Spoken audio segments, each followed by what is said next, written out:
اكيد من صغرك وانت بتسمع كلمة لوجو فبيجي في خيالك لوجوهات لبراندات مشهورة، وفي غيرك بيفتكر ان ده شكل بوستر او تصميم، وفي واحد تالت اصلا فاكر ان ده براند كامل او هوية بصرية كاملة من مجرد اللوجو بس. الحقيقة ان كل دي معلومات غلط للأسف. في الفيديو ده هنعرف الصح.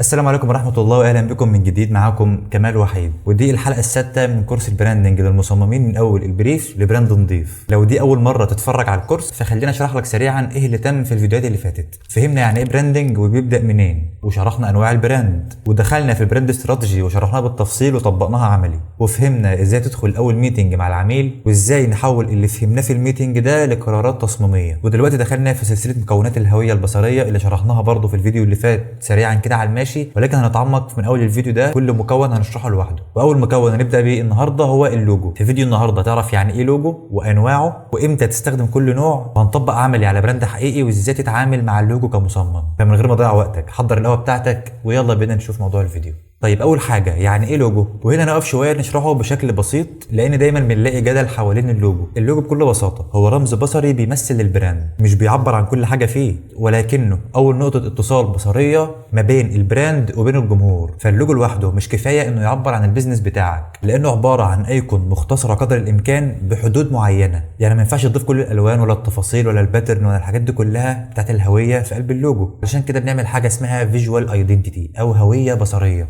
بتجمع فيها كل حاجه خاصه بالبراند، اللي من ضمنها طبعا اللوجو. ولكن خليني اقول لك ان اللوجو مظلوم جدا معانا، لان كتير من العملاء فاكرين ان هو البراند او لازم يشرح كل حاجه، وده غلط كبير. المفروض يبقى بسيط ومميز ومتصمم بشكل احترافي، علشان زي ما قلنا هو واجهه البراند بتاعك، فلازم تصميمه يخاطب الفئه المستهدفه اللي مهتمه بالبراند بتاعك او مجالك. وده بيتم بعوامل تانية كتير زي الالوان والخطوط والباترن او الاليمنتس بتاعت الهويه البصريه كلها، وهنعرف ده طبعا بيتعمل ازاي في باقي الكورس. بس اهم نقطه لازم تثبت في دماغك ان اللوجو مش هو البراند. اللوجو لا يساوي البراند، مش الهوية البصرية. البراند هو التجربة والانطباع الكامل اللي بيتكون في دماغ الناس، واللوجو جزء من الهوية البصرية، وده شرحناه في أول فيديو في الكورس خالص لو تفتكر. علشان كده اللوجو لوحده مش بيعمل براند. طب في سؤال دلوقتي، هل اللوجو نفسه لازم يشرح كل حاجة في البراند او اللي البراند بيقدمه؟ والحقيقه انه مش لازم يشرح كل حاجه بتقدمها. طب ليه السؤال ده؟ لان كتير من العملاء بيقول لك انا عاوز اللوجو بتاعي لما تصممه لي يشرح كل حاجه، عاوز يوضح ان انا بنعمل كذا وكذا وكذا وكذا. كل ده في ايكون في اللوجو، وده بيخلي المصمم لو مش فاهم او ما وضحش ده للعميل او مش دارس كويس في المجال انه يحاول يحشر تفاصيل كتير في قلب اللوجو، والنتيجه طبعا لوجو معقد ومش واضح ومش بيتشاف كويس لما بيصغر او بيتضاف في اي ايكون. وده مفهوم غلط. لو حاولت تحشر كل التفاصيل في قلب اللوجو طبعا مش هيبقى كويس ومش هيبقى ناجح، واول ما تطبعه او تحطه على خلفيه مختلفه هيتشوه ومش هيبان اصلا. التفاصيل دي مش هتظهر، خصوصا لو انت بتطبعه على بيل بوردز او اي اماكن عامه مثلا طابع فيها اللوجو. لو بصيت مثلا على لوجو نايك مش هتلاقي فيه خالص اي حاجه من منتجاتهم اللي هي الكوتشي مثلا او كده، مش هتلاقيها محطوط في قلب اللوجو. وقابل نفس الكلام، عباره عن تفاحه ملهاش علاقه خالص بمجال التك او بمجال الايفونات والكمبيوترات وكده، مفيش تكنولوجيا ولا اجهزه. وعندك فيديكس للشحن. الناس ساعات مش بتلاحظ السهم اللي بين الاكس وبين الاي، ولكن المخ بيحس بحركه واتجاه من غير ما حد يشرح. وامازون نفس الكلام، تلاقي فيه سهم جاي من اول اللوجو لاخر اللوجو، وده بيدل ان هم عندهم كل حاجه من اي تو زد. في حاجه بتدل على اللي هم بيقدموه، ولكن مش كل حاجه هتضاف في قلب اللوجو. فهمت الدنيا ماشيه ازاي؟ انا ممكن توضح حاجه بسيطه كده في اللوجو او بشكل احترافي بروفيشنال، لكن ما تضيفش كل المنتجات او كل حاجه في قلب اللوجو، ده مش صح. طيب ليه العملاء بيطلبوا اصلا ان اللوجو يشرح كل حاجه؟ لانهم بكل بساطه خالص مش فاهمين ان الرساله الكامله بتطلع من الهويه البصريه، من البراند ككل، مش من اللوجو بس. طيب ردك انت ايه كمصمم على الكلام ده؟ طيب ردك على الكلاينت يكون نفس الكلام اللي احنا قلناه دلوقتي. ادخل مع ميتنج وفهمه، قول له اللوجو مش بيشرح كل الكلام ده، حاول تفهمه كل الكلام اللي انا قلته دلوقتي. ادخل بعد كده على انواع اللوجوهات. هي اللوجوهات لها انواع؟ طبعا. ركز معايا جدا هنا، لان معرفتك لانواع الشعارات هتفرق معاك جدا وانت بتتفق مع العميل، وهيحس انك فاهم مش حافظ كلمتين بتقولهم وخلاص، وعارف ان كل نوع ليه استخدامات معينه وبيستخدم في ظروف معينه. فركز معايا جدا هنا. طيب بص معايا كده هنا على انواع الشعارات دي اغلب الانواع اللي بنستخدمها في اي براند. طيب يا شباب، اول نوع معانا هو الورد مارك، وده معروف وبنستخدمه في الغالب انك بتستخدم الاسم نفسه كشعار او كلوجو، يعني بتستخدمه كايكون. الاسم نفسه يكون هو ايكون زي كوكاكولا او فيزا او جوجل، مفيش فيهم اي ايكونز خالص مختلفه. اللوجو عباره عن حاجه واحده بس اللي هو الاسم بتاعهم. وده عكس تاني نوع من الشعارات اللي هو الليتر مارك، بيكون اختصار الاسم بس، اللي هو تاني حاجه معانا الليتر مارك. النوع ده برضو بنستخدم فيه الاسم ولكن ده بيفيدك اكتر لو انت شركه باسم كبير مثلا زي الشركه القابضه للمقاولات للاستاذ مش عارف ايه كذا كذا كذا كذا.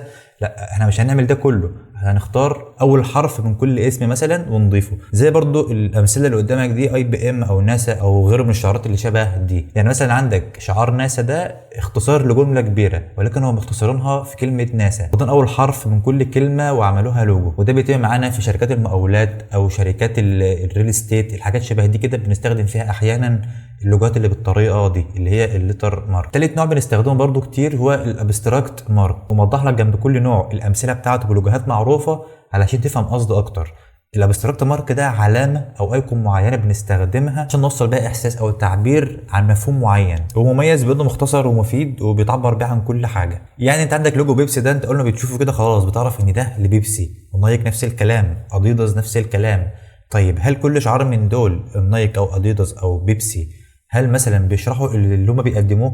اكيد لا طبعا. هتقولي طب ليه ما ضفتش زي تويتر او ابل؟ وهقول لك ليه. لان في نوع رابع اصلا اسمه بيكتوريال مارك، وده نفس اللي فات بالظبط، عباره عن انك بتستخدم ايكون كلوجو زي الابستراكت، ولكن الفرق ان ده بيستخدم لايقونات او اشكال معروفه في الطبيعه. يعني عندك الباندا دي معروفه في الطبيعه معانا، وشكل العصفوره اللي هو تويتر سابقا ده برضه معروفه في الطبيعه، وابل اللي التفاحه نفس الكلام. عكس ابستراكت بيستخدم ايكون برضه ولكن مش مفهومه او معبره عن حاجه في الطبيعه. كده اكيد فهمت الفرق بين ابستراكت وفيكتوريال مارك. وعندك برضه خامس نوع هو الكومباينيشن مارك، وده بالمناسبه هنستخدمه في اخر الفيديو في التطبيق العملي، برضه بيستخدم كتير. وده عباره عن انك بتجيب الاسم بتاع البراند مع الايكون، بتضيف الاثنين مع بعض، تعمل بينهم دمج كده. يعني جبت الاسم والايكون وجمعتهم مع بعض يطلعوا معاك بشكل لوجو، ده اسمه كومباينيشن، سواء الشكل متداخل او مش متداخل. زي مثلا برجر كينج ده الاسم متداخل مع الايكون نفسها، لاكوست الاسم حاجه والايكون حاجه تانية خالص، دوريتوس متداخل مع الايكون. فده النوع الخامس اللي هو الكومباينيشن.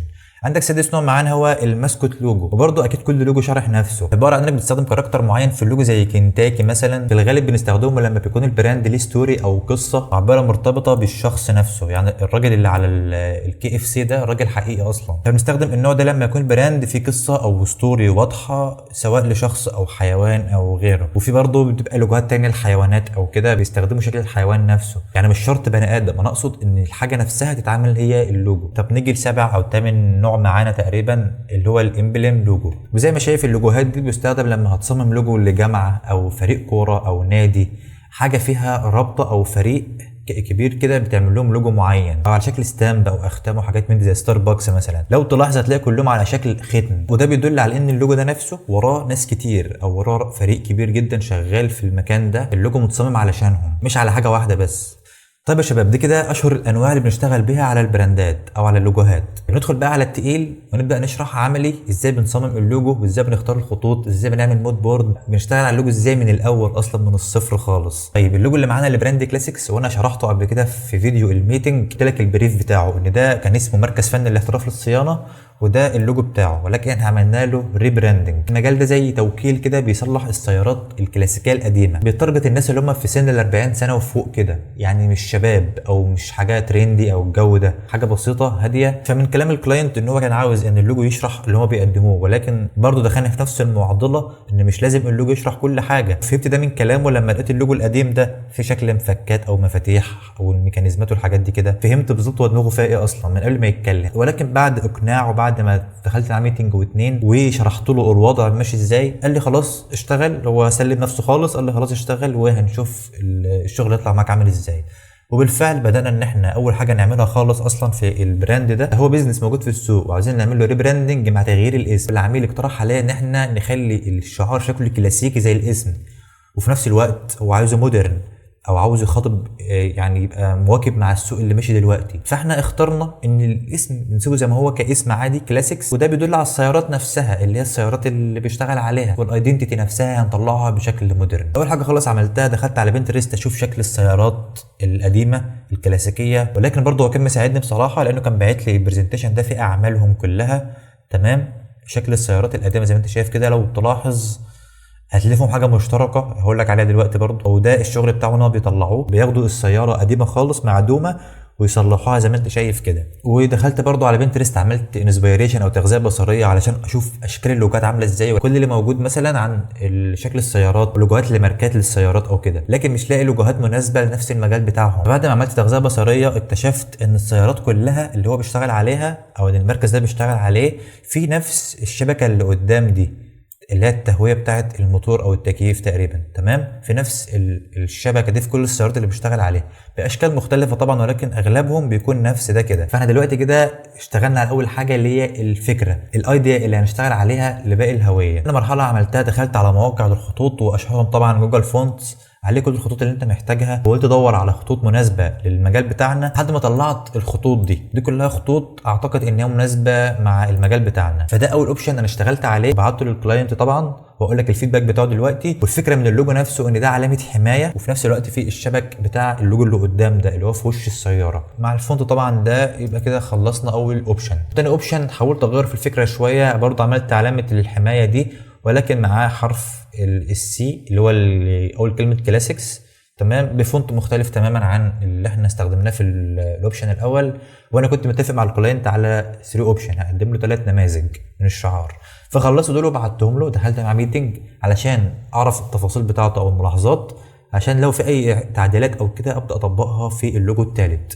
وبالفعل اشتغلنا على اللوجو رقم 3 واخترنا الفونت ده من ضمن الفونتات اللي موجوده لحد ما طلعنا معانا شكل اللوجو ده. فهنا الايكون والفونت مناسبين جدا مع بعض، وانا اصلا طلعت الايكون نفسها من حرف السي وهقول لك ازاي دلوقتي. الايكون ده احنا طلعناها من شكلين اساسيين، حرف السي وشكل الشبك بتاع السيارات. وده طبعا برزنتيشن انا مسلمه للكلاينت بعد ما خلصت خالص الشغل بتاعي، بسلمه البرزنتيشن ده عشان يكون موضح في كل حاجه.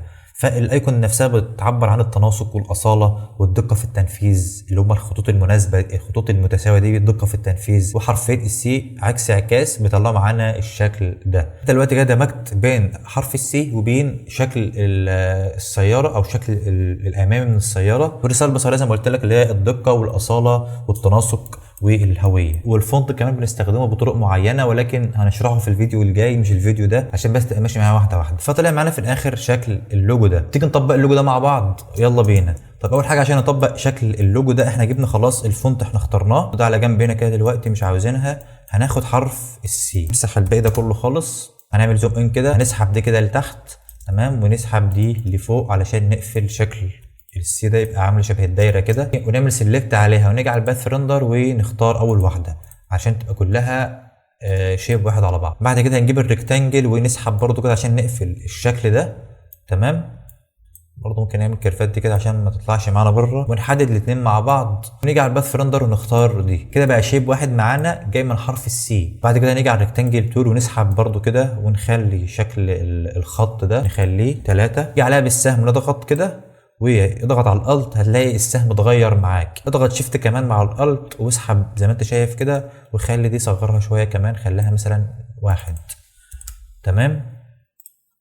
وهنيجي على اللاين ده كده نسحب، نحدد الحرف بتاعه في الاول وفي الاخر كده زي ما انت شايف، تمام. ونسحب دي كده خليها كده، ودي نفس الكلام. اسلكت عليهم كده واجي على الاوبجكت واختار تول اسمها بلند واضغط ميك. زي ما انت شايف ده اللي حصل معانا. هنيجي على الاوبجكت تاني ونختار بلند، ولكن المره دي هنختار بلند اوبشنز. بنيجي على ده كده نختار اللي في النص دي ونقلل نقلل نقلل نقلل زي ما انت شايف كده، تمام. هنخليها مثلا بنفس الشكل ده ونختار اوكي. بعد كده لو جيت تحرك كل حاجه لوحدها هتبقى زي ما انت شايف كده. فاحنا الحل ان احنا نسلكت عليهم الاثنين تاني ونيجي على الاوبجكت ونختار اكسباند ويتعلم على الاوبجكت والفيل واضغط اوكي. هيبقوا الاثنين حاجه واحده معاك، حتى لو جيت تفرقهم عن بعض كده، تمام، هتحرك معاك عادي كانها شيب فردانيه لوحدها. يعني هم دلوقتي كده كانهم في جروب مع بعض.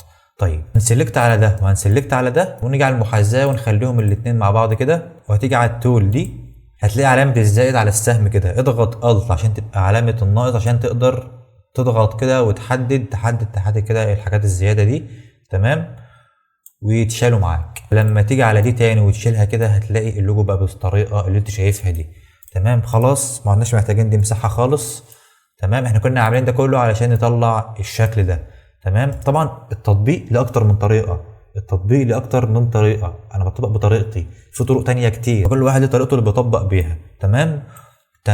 هنيجي بعد كده هنضغط كليك يمين ونعمل ترانسفورم وريفلكت، هنختار الفيرتيكال وهنعمل كوبي، هتتكرر معاك، هتسحب كده، هيبقى ده شكل اللوجو معانا بكل سهوله خالص وبكل بساطه كده. قربت لشكل اللوجو بالظبط. ولكن عشان الدنيا تظبط معاك اكتر، هتيجي على ريكتانجل تول تاني واعمل شكل كده صغير بينهم الاتنين. انا طبعا مش بشتغل بالظبط، انا بوريك الفكره اللي انا اشتغلت عليها في اللوجو عشان بس تبقى عارف اللوجو ده اتطبق ازاي. تمام. لكن اكيد مش هيطلع 100% من اللوجو الاصلي اللي انا عامله. ما انت شايف كده، ده شكل اللوجو اللي اشتغلنا عليه وده شكل اللوجو المعتمد معانا. ما هوش نفس الشكل بالظبط انا عارف، ولكن انا بوضح لك ازاي تطبق الفكره. يعني الفرق هنا بس اللي انا خليت البلندنج، خليت المسافات بينهم قليله شويه، هنا المسافات بعيده. تمام. انا بس بوريك الفكره اللي تشتغل بيها، او بقول لك ازاي طبقت اللوجو ده، ولكن هنعتمده كده. تمام خلاص. امسح الاصل بتاعنا، مش عايزينه خالص اهو، امسحه. هنختار ده معانا وهنجيب الاسم نفسه كلاسيكس ونضيفه هنا كده واعمل محاذاه بينهم الاثنين. صغر شكل اللوجو كده. هنا انت بتختار شكل اللوجو بيكون مناسب بشكل طوله زي ما انت شايف كده. تمام. وبرده في نفس الوقت لما تضيف الايقون هنا نفسها تبقى برده مناسبه معاه زي ما انت شايف كده. لها برده تريكيه معينه ولكن مش وقتها خالص، انا بس بوريك الفكره اللي بنشتغل بيها في تصميم اللوجو. فده شكل العملي معانا. زي ما قلت لك التطبيق او التنفيذ ليه اكتر من طريقه تشتغل بيها. يعني انت ممكن تطبق اللوجو ده لو انت فاهم في الالستريتور فعلا وبتشتغل، ممكن تطبقه بطريقه تانية غير اللي انا طبقت بيها دي.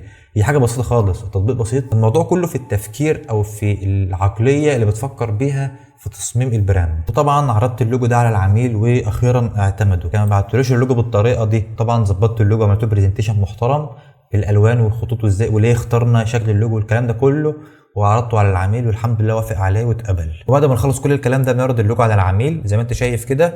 بنعرض بقى كل حاجه، نمسح كل الكلام ده خالص مش عايزينه. بنشرح للعميل الايكون مستوحاه من ايه وكل التفاصيل دي. تمام. والالوان طبعا وكل الحاجات دي، ولكن برضو في الالوان في فيديو تاني لوحده. لو بصيت معايا ده شكل اللوجو اللي احنا طبقناه مع الشكل المستوحى منه اللوجو اللي هو الشبك بتاع السياره ده. طبقناه بشكل 3 دي برضو بقى بنفس الستايل ده، وبنفس الكلام برضو مستوحى من ده شكل الخطوط ولكن معمول لها زوم ان شويه، او شكل الخطوط اللي بتبقى على السياره قدام زي ما انت شايف كده.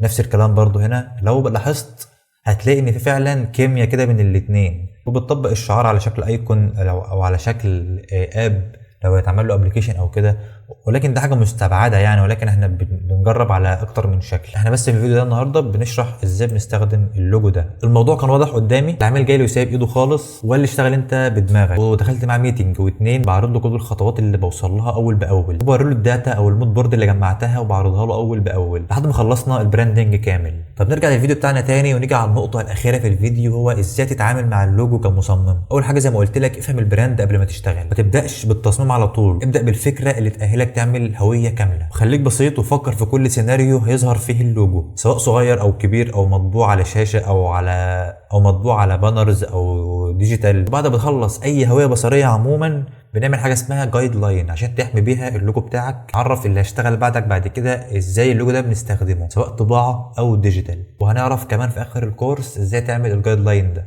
وده كان كل اللي محتاج تعرفه عن اللوجو. اظن الدنيا كده وضحت قدامك لو انت مركز معايا. عرفنا عن ايه لوجو واهميته وانواعه وليه مش لازم يشرح كل حاجه، وعملنا تطبيق بسيط يثبت الفكره وازاي تتعامل معاه كمصمم بشكل احترافي. فلو حسيت ان الفيديو ده فعلا وضح لك حاجات ما كنتش عارفها او فهمت معلومات جديده، سيب لايك حلو واشترك في القناه لان ده بيساعدنا ان احنا ننتشر ونظهر لناس اكتر. اكتب لي في الكومنتات انهي نوع لوجو اشتغلت عليه مع العملاء بتوعك، ولو عندك اي استفسار سيبوا لي في الكومنتات، او هتلاقي جروب تليجرام برضه هسيبه لك في الديسكربشن. عندنا كوميونتي بسيط كده على قدنا بنشوف فيه استفساراتنا مع بعض او الاسئله اللي محتاجينها وبنرد عليها على جروب تليجرام. والفيديو الجاي هنكمل تاني عنصر من عناصر الهويه البصريه وهي الالوان. احنا دلوقتي خلصنا اللوجو، هنيجي بعد كده على الالوان، هنفهم سيكولوجيه الالوان وهنفهم الكالر ويل ونظريات الالوان وازاي تستخدم الالوان في البراندنج وحاجات تانية كتير لطيفه كده هتعجبك وهتفيدك ان شاء الله في شغلك. فاشوفك الفيديو الجاي وسلام.